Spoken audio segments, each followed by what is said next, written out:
Assalamualaikum warahmatullahi wabarakatuh. Perkenalkan, nama saya Kori Febrianti dari Prodi Pendidikan Matematika. Saya dari Fakultas Keguruan dan Ilmu Pendidikan. Di sini saya akan menjawab pertanyaan yang ada pada buku Aswaja mata kuliah Aswaja 1 yang diampu oleh Bapak Mas Tajudin Ahmad M.Hum.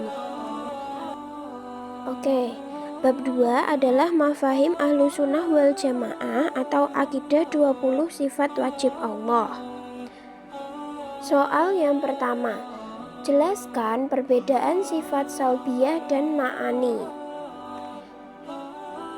Jawabannya adalah sifat salbiyah adalah sifat yang berfungsi untuk menafikan seluruh hal yang tidak layak dinisbahkan kepada Allah Subhanahu wa Ta'ala. Sifat salbiyah ini tidak ada wujudnya dalam kenyataan. Ia hanya perkara iktibari atau sesuatu yang dianggap wujud. Sifat ini ditetapkan bagi Allah untuk menafikan kebalikan dari sifat ini.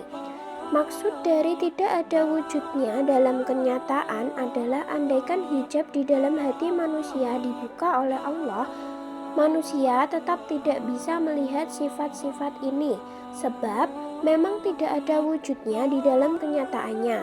Sedangkan sifat ma'ani adalah sifat yang ada pada kenyataan, yang artinya apabila hijab manusia dibuka oleh Allah, maka manusia akan dapat melihat sifat-sifat ini. Selanjutnya, soal nomor 2, yaitu mengapa 20 sifat wajib bagi Allah disebut sifat induk dan mengapa para ulama merumuskannya ke dalam 20 sifat atau tidak lebih dari itu. Jawabannya, 20 sifat wajib bagi Allah disebut sebagai ummahat as-sifat atau sifat induk karena seluruh sifat yang dijelaskan dalam Al-Quran ataupun hadis sebenarnya menginduk kepada 20 sifat tersebut. Misalnya dalam Asmaul Husna terdapat sifat Khaliq yang artinya pencipta. Ketika kita menetapkan sifat Khaliq bagi Allah, maka secara otomatis kita juga menetapkan sifat Qudrah atau kuasa, ilmu pengetahuan, iroda atau berkehendak, dan hayat atau hidup. Hal ini disebabkan karena tidak mungkin Allah menciptakan jika tidak kuasa, tidak berilmu, tidak berkehendak, atau tidak hidup. Maka dari itu, semua sifat-sifat lain yang disebut dalam Al-Quran sebenarnya bersumber dan bergantung pada 20 sifat ini. Adapun alasan para ulama, khususnya dalam rumusan Imam Al-Asy'ari dan Imam Maturidi, merumuskan 20 sifat wajib bagi Allah dan bukan lebih dari itu, karena sifat-sifat ini merupakan batas maksimal yang dapat dijangkau oleh akal manusia. Sifat-sifat Allah sesungguhnya tidak terbatas, tetapi akal manusia memiliki keterbatasan. Maka dari itu, manusia hanya diwajibkan mengetahui sebagian dari sifat-sifat tersebut, karena akal manusia tidak mampu menjangkau lebih dari 20 sifat wajib Allah, maka manusia tidak dituntut untuk mengetahuinya. Selanjutnya ada soal ketiga, yaitu jelaskan perbedaan sifat ma'ani dan ma'nawiyah dan mengapa keduanya ditetapkan, bukan salah satunya saja. Jawabannya, sifat ma'ani adalah sifat-sifat yang ada pada kenyataan dan berdiri sendiri, seperti kudrah atau kuasa, iradah atau kehendak, ilmu atau pengetahuan, sama atau pendengaran, dan sebagainya. Sifat-sifat ini secara hakikat memang melekat pada zat Allah, sedangkan sifat maknawiyah adalah sifat-sifat yang secara otomatis ada apabila sifat ma'ani ditetapkan.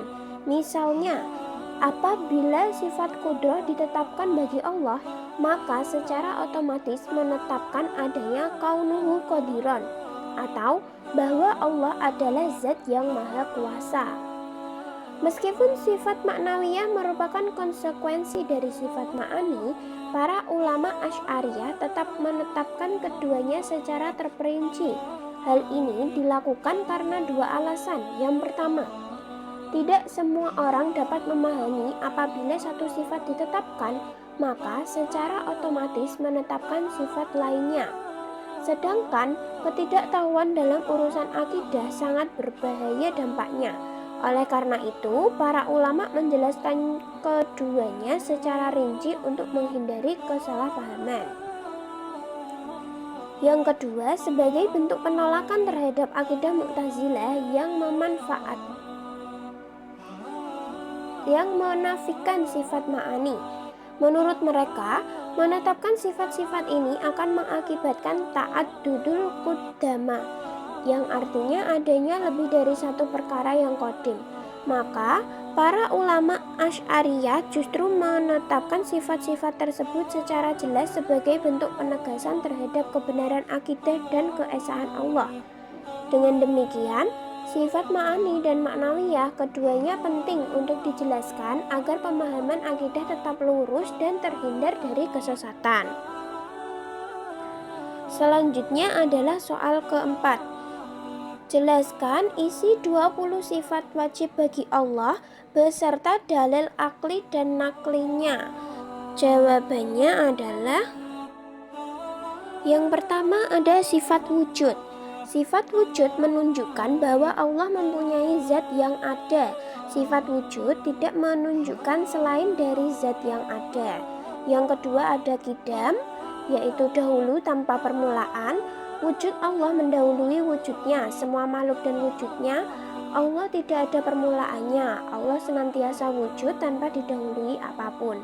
Dalil aklinya, seandainya Allah tidak bersifat qidam, tentu Allah bersifat kebalikannya, yaitu hadis atau baru. Andaikan Allah bersifat hadis, tentu Allah membutuhkan muhdis atau pencipta untuk mewujudkannya. Hal ini tidak mungkin sebab Allah adalah pencipta, bukan yang diciptakan. Dalil naklinya, huwal awwalu wal akhiru. Dia adalah yang maha terdahulu. Lalu Allahumma antal awwalu falaisa qablaka syai'. Rawahu Muslim. Ya Allah, Engkau adalah yang paling terdahulu dan tidak didahului oleh apapun. Yang ketiga ada baqa, tidak ada akhirnya atau kekal. Wujud Allah tidak ada akhir atau batasnya. Wujud Allah tidak akan dapat ditiadakan sampai kapanpun.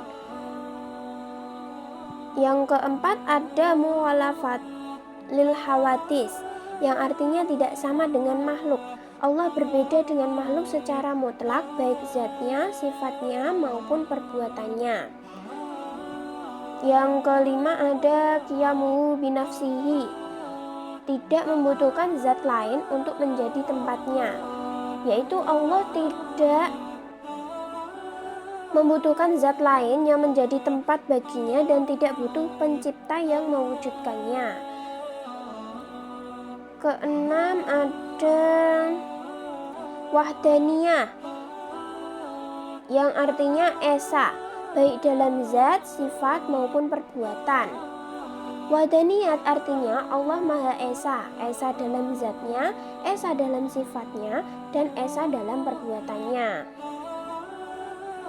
Ketujuh ada kudrah, yang artinya kuasa, adalah sifat yang memberi pengaruh untuk mewujudkan dan meniadakan perkara yang mungkin, wujud dan tidak wujud.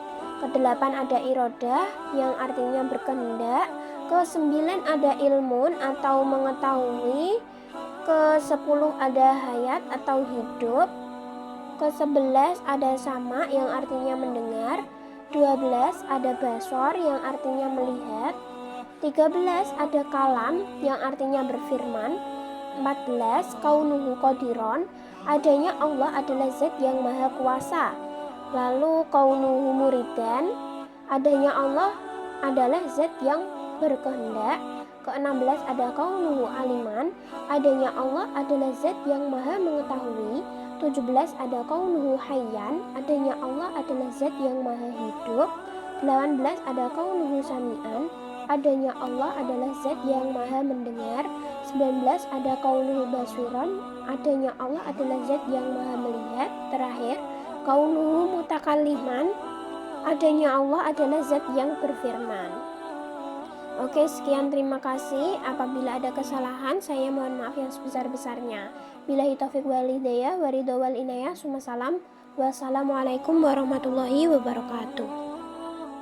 Maybe I like this road.